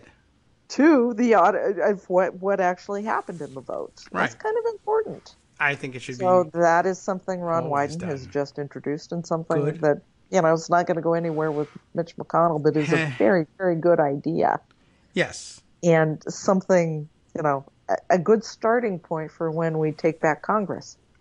Yes, so we should not lose sight of that. There will be perhaps other priorities that may arise, but whatever would take precedence over something like that would likely be pretty intimately tied with the necessity for doing things like that. I'm hopeful that this would be a pretty good thing to have in place for 2020. Yeah, we'd like that. So, all right, fingers crossed for that one.